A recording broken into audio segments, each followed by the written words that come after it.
Ya, Assalamualaikum warahmatullahi wabarakatuh.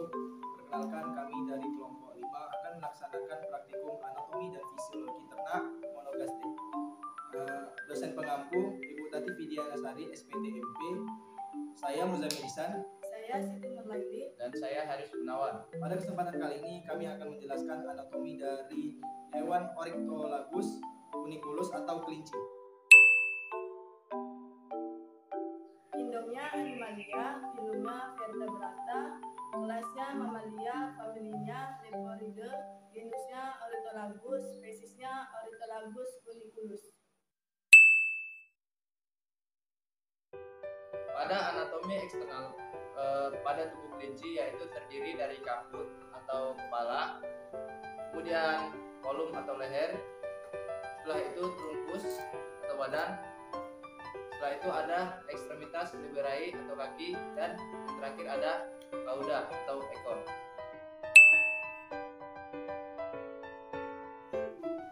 Baik, selanjutnya bagian kaput. Pada bagian kaput yaitu terdapat 5 oris yang dibatasi oleh labium superior atau bibir bagian atas yang terdapat celah di tengahnya sehingga tampak dentes incivus atau gigi pada kelinci. Ya, kemudian labium inferior yaitu bibir bagian bawah. Selanjutnya fibrase yaitu rambut-rambut panjang atau kumis yang terdapat di atas labium superior. Kemudian nares externus atau lubang hidung bagian luar.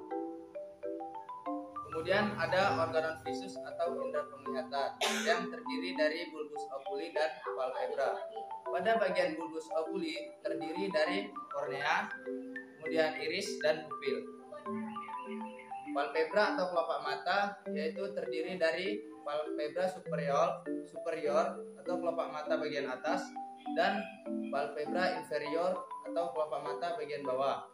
Kemudian ada plica seminalis yaitu membran titans yang telah mereduksi yang terdapat di sudut mata dekat hidung. Selanjutnya organon auditus terdiri dari pinne yaitu auriculae atau daun telinga, dan porus acousticus externus atau lubang telinga bagian luar.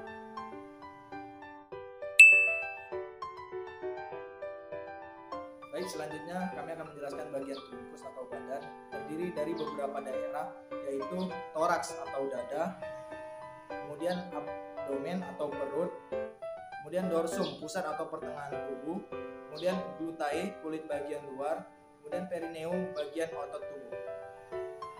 Kemudian pada organ genitalia eksternal pada kelinci jantan yaitu terdiri dari maskulin atau penis yang merupakan sebagai alat kopulasi, dan skrotum yaitu di sebelah kiri dan kanan penis yang berisi testis.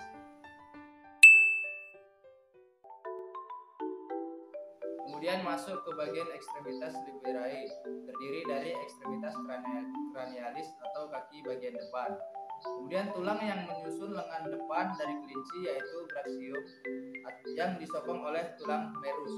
Kemudian antebrachium yang disokong oleh radius dan ulna. Kemudian manus yaitu bagian telapak kaki yang terdiri atas carpus yang disokong oleh tulang karpal, metacarpus yang disokong oleh tulang metakarpal, dan digiti yang disokong oleh phalanges atau jari. Selanjutnya extremitas caudalis atau bagian kaki belakang disusun oleh tulang femur pada bagian paha yang disokong oleh os femur. Selanjutnya tulang krus disokong oleh os tibia dan fibula atau dekat tulang kering. Kemudian pes atau bagian telapak kakinya bisa ditekuk, terdiri dari tulang tarsus yaitu disokong oleh os tarsilia, kemudian metatarsus disokong oleh os metatarsalia, kemudian digiti 3 buah disokong oleh phalanges, valvula atau tanda jejak pada telapak kelinci.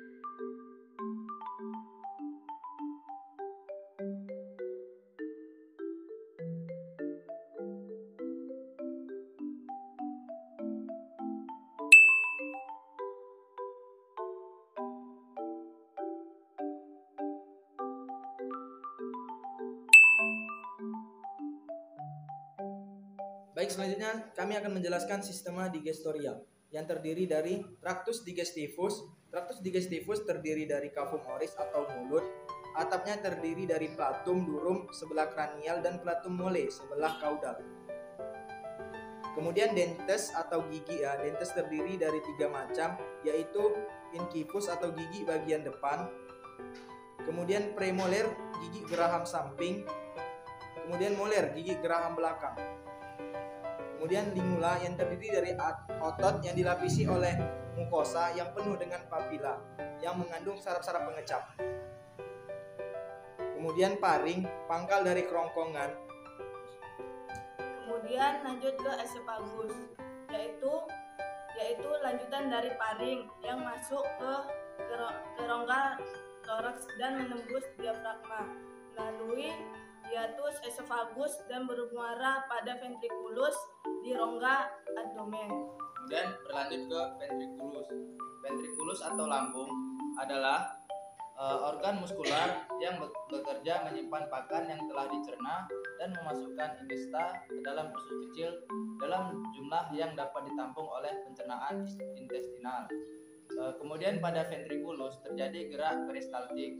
Gerakan peristaltik inilah yang menyebabkan pakan yang telah dicerna bercampur dengan asam lambung dan enzim. Kemudian lanjut ke intestinum tenue. Intestinum tenue terdiri dari 3 bagian, yaitu yang pertama duodenum, yang kedua jejunum, dan yang ketiga ileum.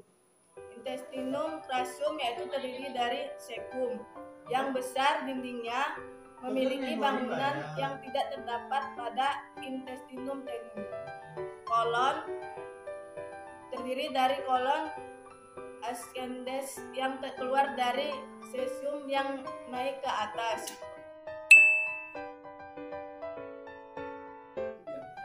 Baik, selanjutnya kami akan menjelaskan glandula digestoria. Yang pertama adalah glandula parotis, kemudian hepar atau hati, selanjutnya vesica velea atau kantung empedu ya. Terus selanjutnya adalah pankreas.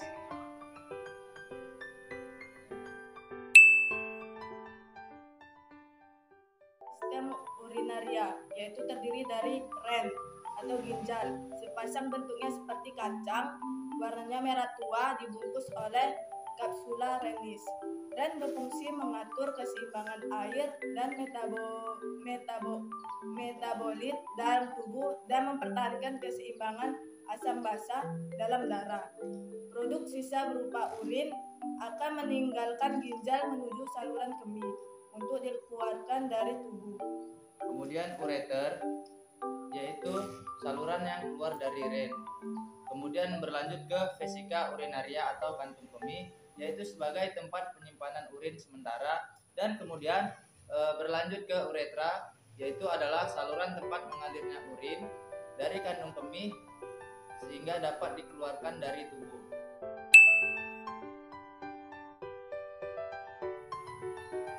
Baik, selanjutnya adalah sistem peredaran darah kelinci, yaitu terdiri dari 3 komponen, yaitu jantung, pembuluh darah, pembuluh serta darah. Yang pertama adalah jantung atau kor, untuk memompa darah ke seluruh tubuh dan menampungnya kembali setelah organ paru-paru membersihkan darah tersebut. Jantung menyediakan dan mengalirkan oksigen darah ke seluruh tubuh serta membersihkan tubuh dari hasil metabolisme karbon dioksida. Selanjutnya, pembuluh arteri bertugas membawa darah dari jantung ke seluruh tubuh. Rongga jantung pada kelinci terpisah secara sempurna oleh sekat membujur menjadi rongga jantung kiri dan jantung kanan. Kemudian kita lanjut ke sistema nervosum. Sistema nervosum yaitu terdiri dari hemisfer cerebri, kemudian viscera longitudinalis, kemudian giri atau lengkungan pada permukaan cerebrum, kemudian sulci yaitu lekukan pada permukaan cerebrum, Kemudian giri dan sulci berfungsi meningkatkan luas permukaan korteks serebral dan membentuk divisi otak. Kemudian peningkatan luas permukaan otak memungkinkan lebih banyak neuron untuk dikemas ke dalam korteks sehingga dapat memproses lebih banyak informasi ke otak. Kemudian cerebellum yang berfungsi untuk mengatur kerjasama antar otot, mengendalikan keseimbangan, dan menjaga postur tubuh kelinci. Yang selanjutnya medulla oblongata, yaitu yang mengendalikan fungsi beberapa sistem tubuh seperti pernapasan, pencernaan, detak jantung, dan penelan.